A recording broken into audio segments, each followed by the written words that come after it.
Olá, sou Will, sou estudante de teatro, sou extensionista e atuo no corpo do setor educativo do Museu de História Natural e Jardim Botânico da UFMG. No espaço, a minha ação educativa é Contos e Ecologias com a orientadora Adriana Mortar Almeida. Essa ação educativa ela se trata de uma contação de histórias com foco no público infanto-juvenil.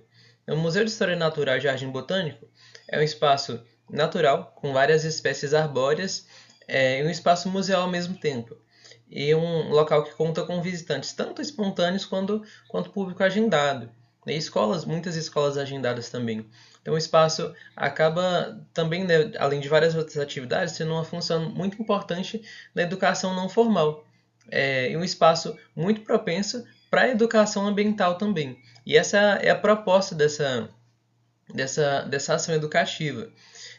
A ação ela envolve duas etapas, que é a criação das histórias, né, que elas relacionem o contexto do museu com a preservação ambiental, e a outra etapa é a contação de histórias de fato, né, das histórias criadas, né, das dramaturgias. Que um texto, né, uma história, a partir do momento que ela é criada com a intenção de uma realização cênica, ela já é um texto dramatúrgico. E esse é o intuito, né, de fazer ela de uma forma mais teatralizada. O objetivo principal da ação é a conscientização para a preservação ambiental e, ao mesmo tempo, valorização da cultura afro-brasileira e de cosmovisões de povos de matriz africana, uma vez que a cosmovisão e a maneira da gente de tratar e de lidar com o recurso natural é trabalhado a partir da cultura afro-brasileira. Também atende, né, algumas outros objetivos, que é a diversificação da programação do museu, né, e trabalhar uma programação mais artística também e ambiental, e promover a importância do brincar na infância. Vou falar um pouco sobre o histórico de realização e as metodologias trabalhadas. Junto à orientadora foi definido o plano de trabalho, que nos dava base e etapas para a criação dessas histórias. E no ano de 2023, no ano passado, a partir de pesquisa de referencial, foi definido que a criação das histórias se daria a partir de cosmovisões de povos banto. Conforme Cordeiro 2018, os povos bantus ocupam grande parte da África subsaariana, Golfo do Benin e Sudão Ocidental. E os povos bantus também configuram a maior presença na diáspora forçada rumo ao Brasil. E por consequência, né, a cultura brasileira, a cultura afro-brasileira está muito embasada na cultura de povos bantus dessas regiões. E há uma grande confluência no entendimento, né, desse grande grupo com suas diversas culturas, no entendimento da humanidade enquanto extensão da natureza sacralizada, né, e do respeito e a preservação dos recursos naturais, não pelo utilitarismo, mas por uma questão de respeito a quem te sustenta, a quem te dá a vida, a quem te permite a continuidade, a sua continuidade e a continuidade da sua geração. É uma preservação também, sobretudo, que respeita quem veio antes de você, quem pisou no mesmo solo que você está pisando, e quem está por vir, né? As futuras existências. Na continuação, eu parti para a observação de árvores notáveis no museu, contos e lendas relacionados a essas espécies e as suas propriedades medicinais, e foram escolhidas as espécies barriguda e sumaúma. A barriguda a gente tem um espaço inteiro dedicado para elas no museu, que é o Largo das Barrigudas, né? Tem várias plantadas, desde as maiores às menorzinhas. E é uma espécie que ela desperta muita curiosidade também, né? Que ela geralmente tem a base muito, muito grande, né? Como uma barriga mesmo. E a sumaúma, ela tem uma grande imponência, é a maior árvore assim já encontrada no museu. Então ela por si só ela já fala muita coisa, é a gigante da nossa floresta no museu. E então eu parti para a criação das histórias, da criação dramatúrgica. E durante todo o processo foi registrado as coisas que foram passadas, para além das pesquisas e referenciais também, o que foi passado durante o momento, né, de escolha das espécies arbóreas também. E esse caderno de processo tão fundamental para a gente das artes cênicas, que toda vez que a gente revisita esse caderno, a gente tem novas atualizações, ele foi fundamental para essa criação. E desse processo foi resultado a duas histórias, que é A Avó Barriguda e A Menina e a Suma Uma, criadas relacionadas ao levantamento e às cosmovisões definidas como base, que fogem à lógica colonial. Então essas histórias elas falam sobretudo sobre a necessidade de sentir o meio natural, sobre a necessidade do pé no chão e o quanto que esses espaços podem contribuir para o nosso bem-estar, para a nossa saúde. E escrita de uma forma um tanto lúdica, mas engajada. Ainda falando sobre o histórico e as metodologias trabalhadas, neste ano de 2024, parti para ensaios de aprimoramento de técnicas de contação, teste com elementos sonoros, mascaramentos e adereços e objetos cênicos que componham de forma a tornar mais interessante a contação de histórias.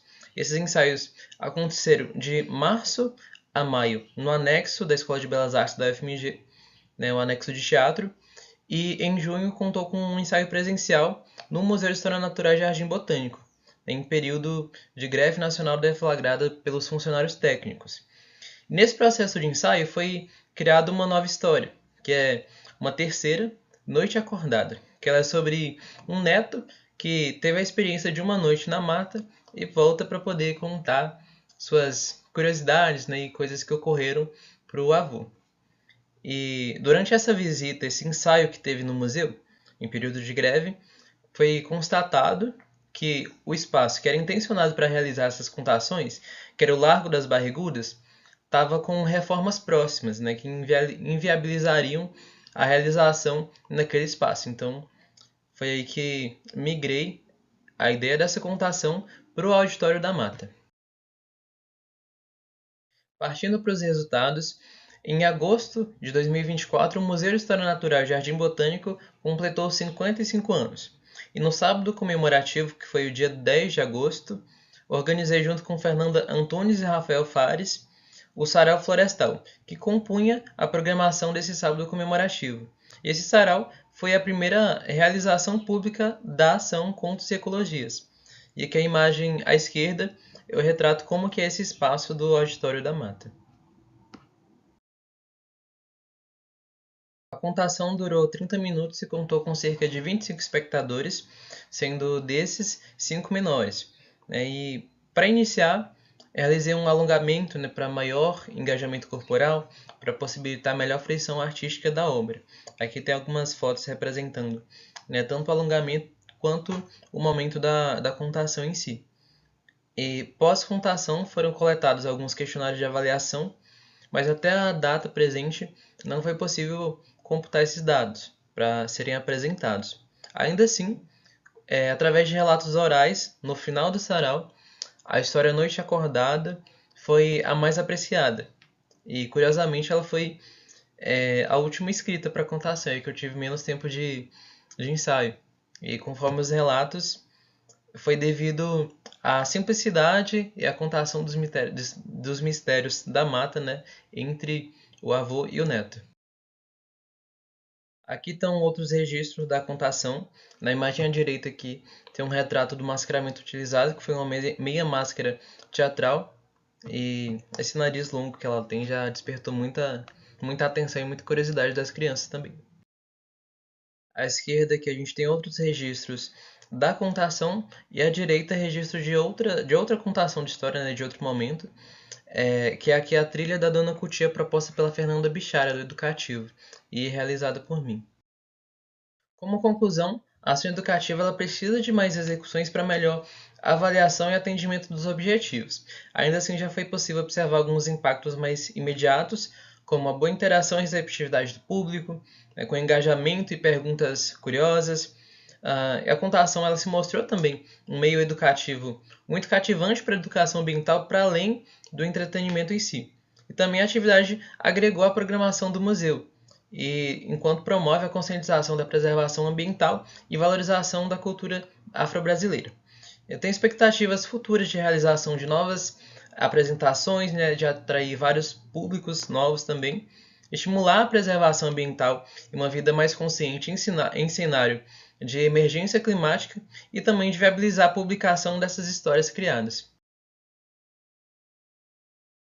Então essa é a ação educativa Contos e Ecologias. Muito obrigado.